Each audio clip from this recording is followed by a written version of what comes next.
Hello everyone, welcome to Commerce Classes. In the last video, we have understood the components of the first part of balance sheet, that is equity and liabilities. You have four main components, two from equities and two from liabilities. Now coming to the next part of the balance sheet, that is assets. Now again, assets also have two main components. Assets are classified into two categories, right? The first category is non-current assets.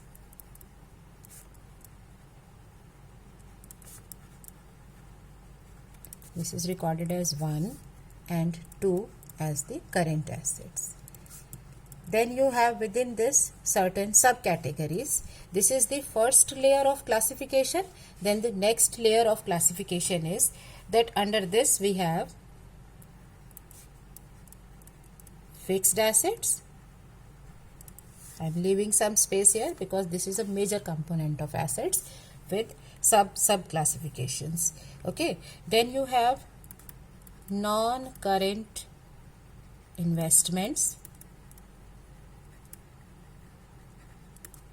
Then you have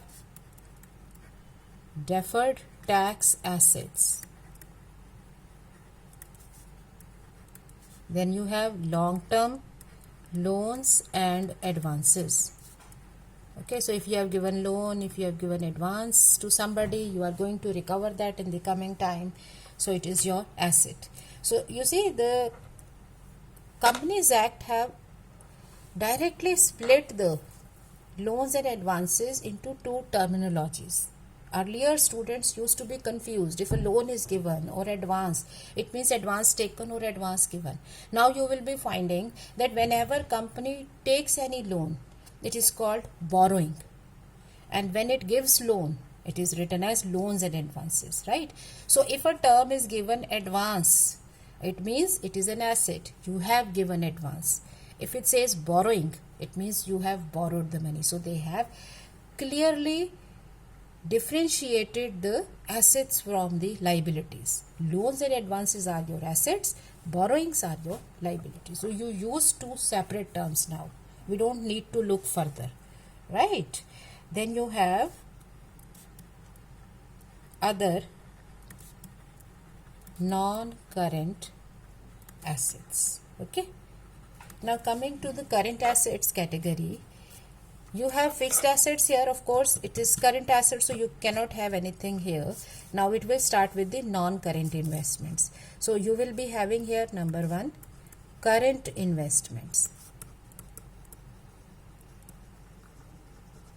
Then deferred tax assets are not here because deferred tax assets are either in the form of assets or in the form of liabilities. We'll take up a separate class on this.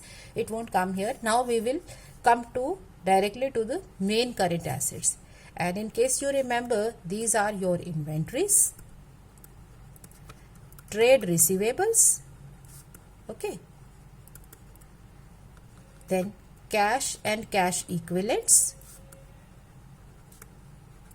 So these three are your main current assets. These will always be there. Investment may or may not be there, but these are usually there. Then the remaining two categories are same here. Short-term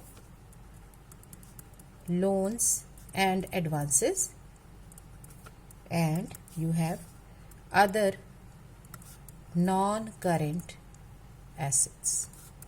Okay, so in case you are to remember these, you will have to learn these by heart. Fixed assets, then non-current investments, then deferred tax assets, then long-term loans and advances, and other non-current assets. If you can somehow remember this won't be a big deal because we don't have fixed assets here. It's a separate category, current assets.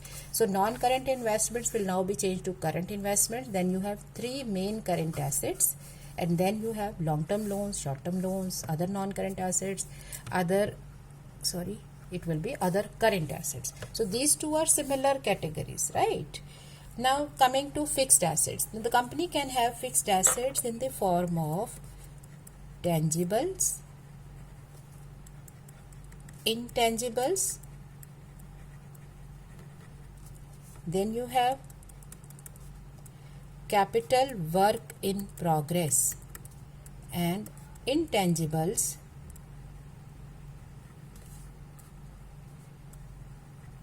under development, right? So you have 4 categories under fixed assets. Now the first 2 categories are very easy to identify, tangibles and intangibles. So it says that your assets which you can physically see, which are present with your business, they are called tangibles. Like you have plant, machinery, furniture, fixture, you have land, buildings, right? So these are all your tangible fixed assets. You may have office equipments, computers lying there. So these are your tangible assets. Whereas intangible assets are those which are in the form of the rights. You do not see these, but these are existing in the form of certain rights, or you can say brands, etc. Like your goodwill, your brand, your trademark.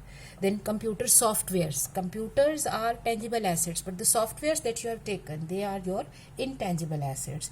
Then your designs, and you may have intellectual property rights, any kind of formula or any kind of franchisee or publishing titles. So for different companies, they may have different type of intangibles. A publishing company may have mastheads and publishing titles.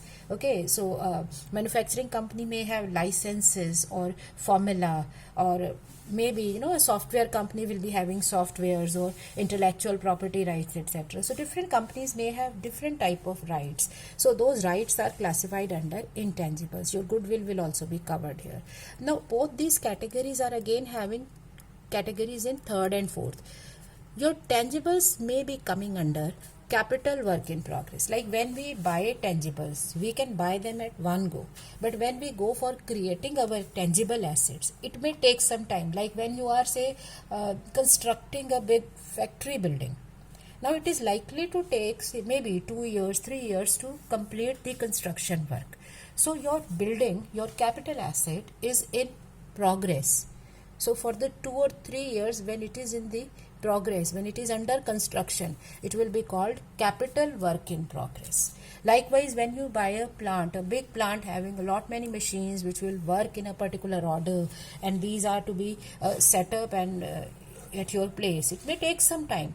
So it's a capital work in progress. So it is not a tangible asset as yet, but it is work in progress. So it is still classified as a fixed asset in a separate category. Likewise, you may have intangible assets under development. Like you may have a particular formula or a patent or a copyright, it is your intangible. But there are some companies which invest a lot of money in the research and development. Take the case of a pharmaceutical company, which is, say, working for a new type of vaccine to fight a disease. In the present case, say, corona disease. So the company is investing a lot of money. Now, through this research, they will come out with some medicine, and if they come out with the medicine, they will apply for its patent right. So right now the spendings are going into that. You haven't created any asset as yet, but this asset is going to be created.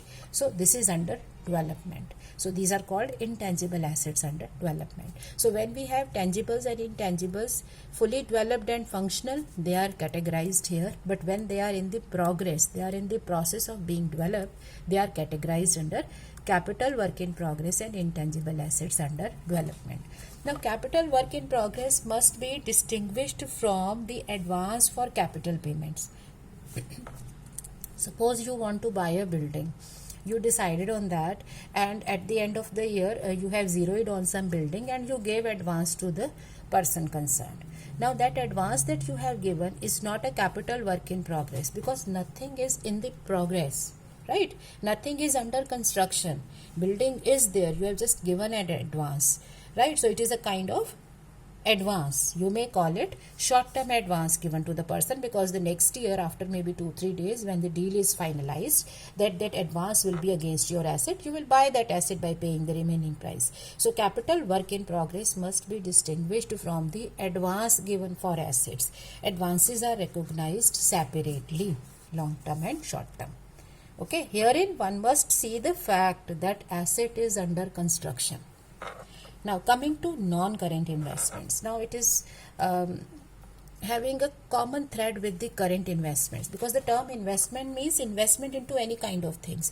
Like you may invest in property, you may invest in building, land, you may invest in kind of shares, equity or preference, you may invest in debentures or in the any other term deposits, etc. So when you make investment into various places, they are called your non-current or current investment. Now how will we classify the two? The classification will be that are you willing to realize these assets within 12 months from the current reporting date, right now when you are preparing balance sheet, say on 31st March 2020. If your aim is to realize the assets, investments within 1 year, within 12 months, then it is a current investment. But if you want to make investment on a long term basis, then it is a non-current investment. So in a given question, whether an investment will qualify into current or non-current, we will usually be taking them as non-current investments. But yes, if your question says that company is in the process of realizing these investments within 12 months from current date, then you will classify them as current investments. So this classification will be based on the question given, right? Now next thing is that when we are recording the investments, then the aggregate amount of investments must be shown. So we will show the aggregate amount in the balance sheet and the details will be coming through the notes. So in the notes, we will be recording not only the investment but their quoted market price and the price that you are paying, what is the price right now in the market, what is the basis of valuation of investment, is it the investment in a related group? So you have made investment in some subsidiary company to acquire the control, so that fact should be disclosed. So all the details which are provided in the question, they should be given in the explanatory notes. Now deferred tax assets are those assets when we have paid more tax as per tax laws right now, so which will reduce our tax liability in future. So accounting says that your tax liability is 50,000, but income tax laws calculated your liability to be say 80,000. So you paid 30,000 more right now. Now in the future years you will be compensated for the same. There are certain reasons behind that. We will come to the reasons later on. Right now just understand, if we have happened to pay more tax as per tax law as against the tax as per accounting procedures. So if you have paid more, you have created an asset, because that additional payment is likely to be reversed in the coming years. How it is done, that we will see in the coming class, right? So deferred tax asset, if any, it will be recorded as it is. Then you have long-term loans and advances. On the other side, you have short-term loans and advances. Now what these two are, the distinction will again be based on the time of the payment. If any loan and advance is granted to be paid by the concerned party within 12 months from the current reporting date, then it is a short-term loan and advance. Otherwise, it is a long-term loan and advance. So this long-term loan and advance will basically be including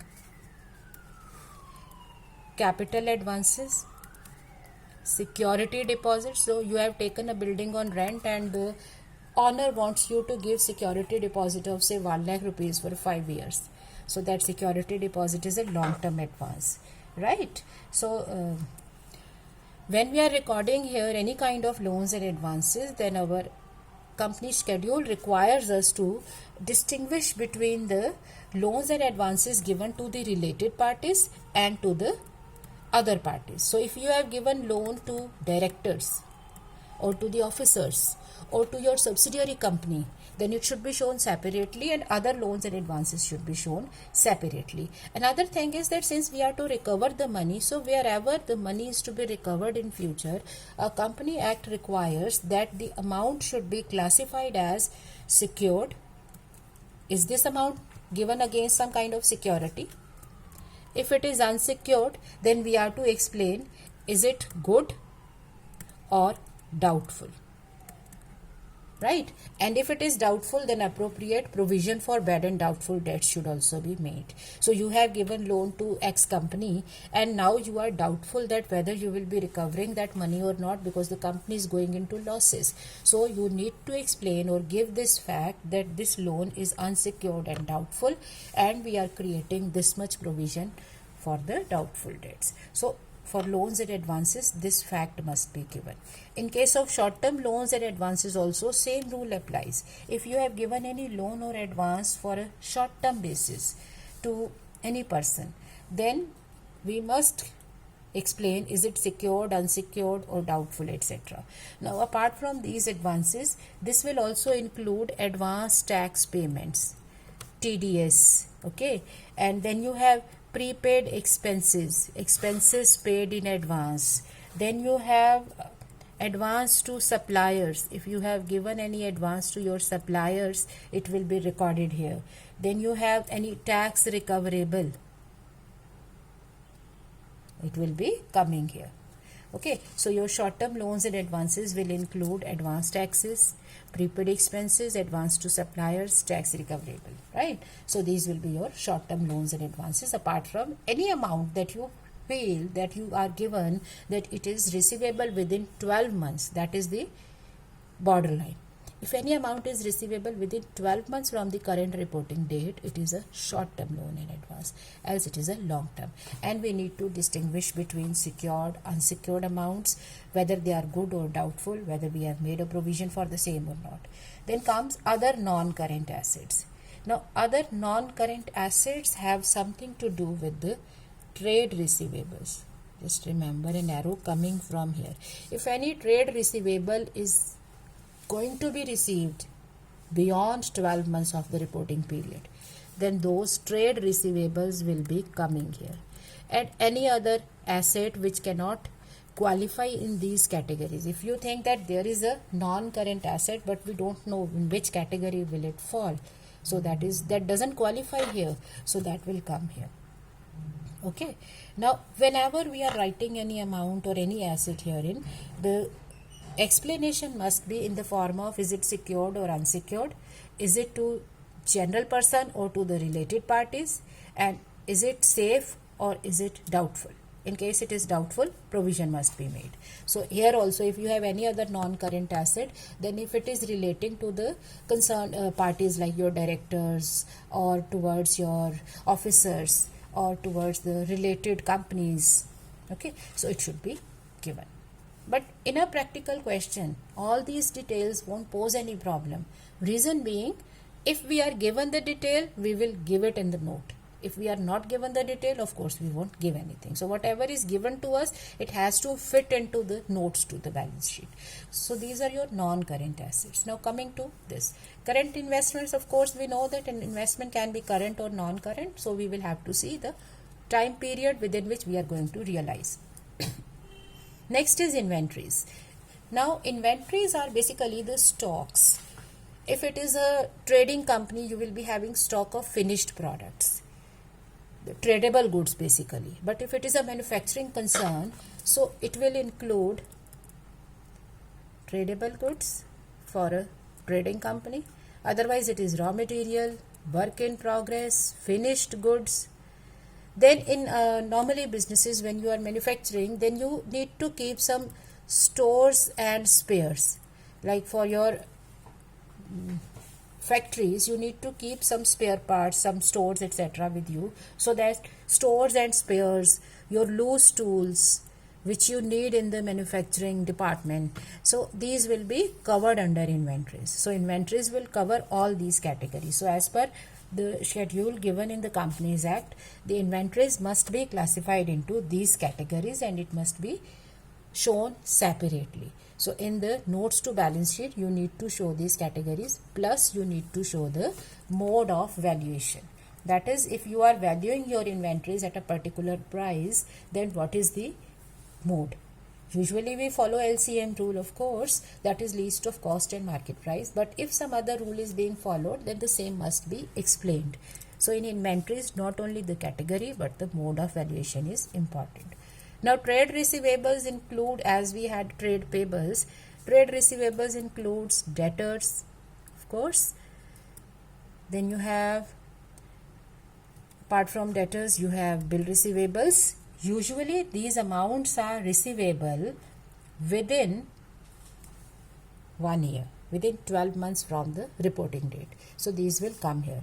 But in some exceptional cases, if we are given that some debtors are receivable after 1 year, then they will qualify here.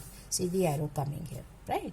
So then it will qualify here. Same as we had for trade payables. Now another thing herein we need to remember, when we have debtors, we need to give the classification as whether these are secured, that is good, doubtful, or bad debts. So the three categories must be given, and if any amount is bad debt, then it must be written off also. So it should be recorded. Secondly, within the receivables, and in fact in all categories, if any amount is receivable from the related parties, it should be shown separately. Now short cash and cash equivalents will include cash balance, bank balances, your current account balance. If any balance is earmarked for a specific purpose, suppose you have declared dividend and you have put in the amount of dividend in a separate dividend bank account, so that will also come here. Then you may have your checks or bank draft which you haven't yet deposited in the bank, they will also be a part of cash and cash equivalents. Alright, however, if you have any bank deposits which are for a period more than 12 months, you deposited money, a term deposit for more than 12 months, then it will not qualify under cash and cash equivalents. So then it will come under short-term loan and advance, because it has to be the cash which is readily available. Alright. Then coming to other current assets. Now other current assets is an umbrella term which will be covering all other accounts which cannot be covered here, and usually it includes, number one, miscellaneous expenses which are not yet written off, like preliminary expenses, discount on issue of shares or debentures, right? So it will come here. Apart from that, if you have any outstanding interest income coming from securities, your investments, it will also qualify here, right? So this is all that we have here on the asset side. So how will you present it in the balance sheet? So have a look at the balance sheet. So when we have this is your liabilities side. Now coming to the asset side, you have number one, assets. First subcategory, non-current assets, which includes fixed assets with 4 components, non-current investments, deferred tax assets, long-term loans and advances, other non-current assets. Then you have current assets, that is current investments, inventories, and then you have trade receivables. These are 3 main current assets which will always be there. And rest 3 components you can say that we have taken up from the first category. There you have non-current investment, here you have current investment, there you have loans and advances, other non-current assets, other current assets. So these are all the categories. Now when we total up the balance sheet, another thing is relevant here. We can either total up the 2 main components, equities and liabilities, right? And then we have assets, second component, and we can total up the 2. Or we can first make the subtotal. So herein we will write subtotal non-current assets. Then herein you will subtotal, right, subtotal current assets. Okay, so you will add up the 2 and that will give you the total assets. Similarly here also, in equities and liabilities, you have 4 categories. So you can write here, when you complete first category, subtotal shareholders funds. Okay, then this is subtotal share application money pending allotment.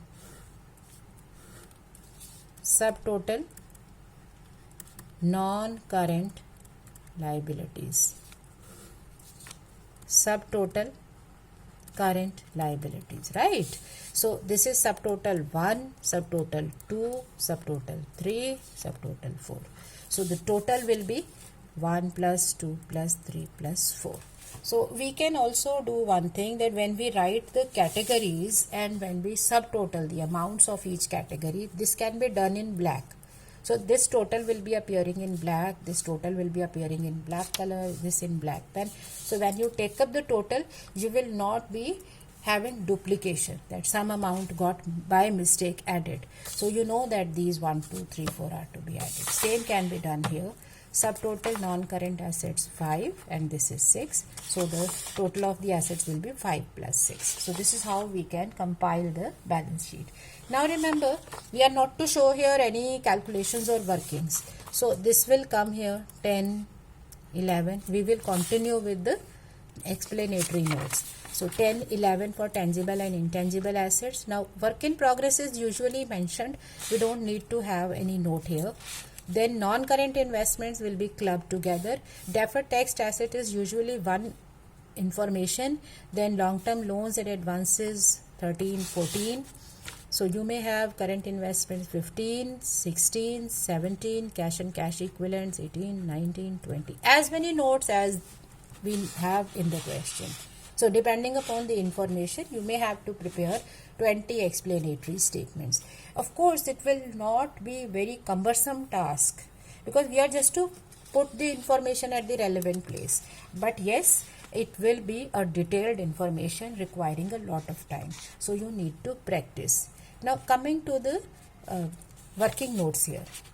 Now as regard fixed assets, tangible and intangible assets, our Companies Act requires that when we are working for tangibles, which is our 10th working note, tangible assets, then we are to take up all the assets one by one. So suppose we are taking land and building. So first of all, its opening balance should be written. Then all the adjustments, that is reconciliation of the opening to closing balance, must be shown through the notes. So if you are given any additions in the land and building, it should be shown. Any disposal or depreciation or any asset which you have, say, sold off, that is disposals, or any asset which you have impaired, which is no longer useful. So impairment and its losses. So these should also be shown. Okay. So these will be done for land and building. Then we will do it for plant, for machinery, for furniture. Of course, in one question we won't have all the adjustments, but we are to do it like this. So plant and machinery, furniture. So our schedule requires us to show the reconciliation. So this will be your tangible assets. Same lies for intangibles, right? So for intangible assets also we are to show like goodwill. Any goodwill purchased during the year minus goodwill written off during the year. So that should be written. So goodwill, opening balance. So reconciliation is to be shown. Plus any addition if you purchased any. Less any amount written off, okay, or you sold off anything. Usually intangibles are written off over a given time period, so it should be shown. Then you have patents, same details for this. So this way we will take up the intangibles. Then come to the next category of, say, long-term investments. So you will be recording 1, 2, 3, 4, all investments will be recorded. Now herein you will be giving their market prices. So detail is to be given, right? So market price, basis of valuation, etc. should be provided. Then the next category is just a addition of the amounts. Deferred tax asset will be provided. Long-term loans and advances, you will pick up the relevant amounts and just total up them and bring it here. Same thing applies for current investments. Now coming to inventories.